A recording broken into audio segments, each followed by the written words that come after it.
Bonjour à toutes et tous et bienvenue sur 3 Lunes Diffusion. Aujourd'hui, on va parler d'un sujet fascinant, un peu mystérieux, mais surtout extrêmement puissant. Je vous parle de la loi d'Assomption ou comment l'inconscient façonne ta réalité. Alors déjà, qu'est-ce que la loi d'Assomption? Elle a été rendue célèbre par Neville Goddard et elle repose sur une idée fondamentale. Ce que tu vis dans ta réalité extérieure n'est pas vraiment ce que tu veux, mais plutôt ce que tu assumes comme étant vrai. Donc, tu peux te dire consciemment, par exemple, que tu veux être aimé, mais si à l'intérieur de toi, tu portes la croyance que l'amour, par exemple, fait souffrir, alors tu vas attirer des situations en cohérence avec cette croyance. Pourquoi? Parce que ce que tu assumes profondément comme vrai, c'est ce que ton inconscient va intégrer comme étant la réalité, et ça devient ton quotidien. Donc, on va voir que l'inconscient, en fait, c'est l'architecte caché de ta réalité. Pourquoi? Parce que c'est là que tout se joue.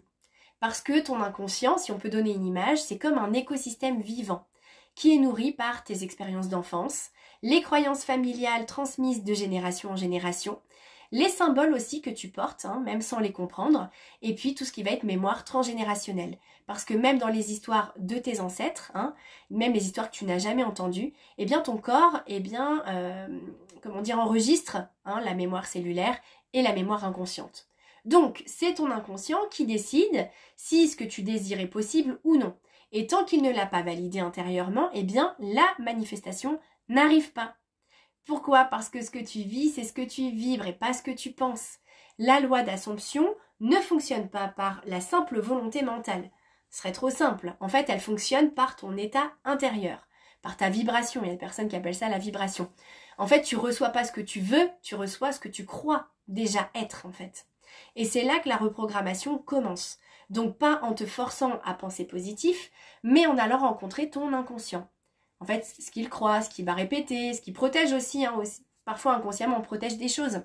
Et donc on va voir comment on peut changer ce qu'on assume. Je vais vous donner 4 pistes concrètes. La première, c'est d'observer les répétitions dans ta vie. Un travail qui décolle pas, ou alors des relations amoureuses douloureuses, ou des conflits familiaux. C'est souvent en fait des scènes que ton inconscient considère comme normales. Donc en fait, il cherche pas à te piéger dans un schéma, mais il cherche plutôt à te protéger dans ce qu'il connaît. Ensuite, la deuxième piste, ça va être d'utiliser les symboles et les images mentales. Pourquoi? Parce que le langage de l'inconscient, c'est symbolique. La visualisation, les rêves, les rituels, les objets qui te parlent.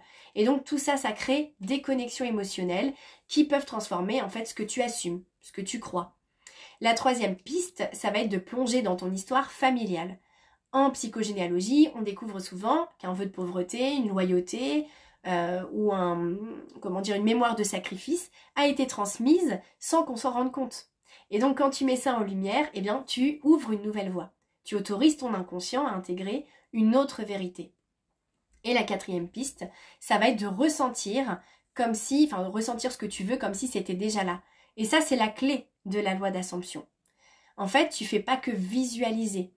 Ce que tu ressens avec ton corps, ton cœur, ta respiration, ça reflète l'émotion du souhait en fait, comme s'il était déjà exaucé. En fait, là, l'inconscient peut y croire. Et ensuite, il peut créer. Et donc, pour conclure, on va voir que tu crées ta réalité depuis l'intérieur. Ton pouvoir de manifestation, il n'est pas extérieur en fait, il est déjà en toi, dans ton inconscient, dans tes cellules, dans ton imaginaire profond. La loi d'Assomption, en fait, elle t'invite à redevenir souverain ou souveraine de ta réalité. Donc, pas par la force, mais par l'alignement intérieur. Je vais faire une petite parenthèse. Vous allez peut-être venir me voir en me disant que là, je parle de la loi d'attraction. Oui, absolument.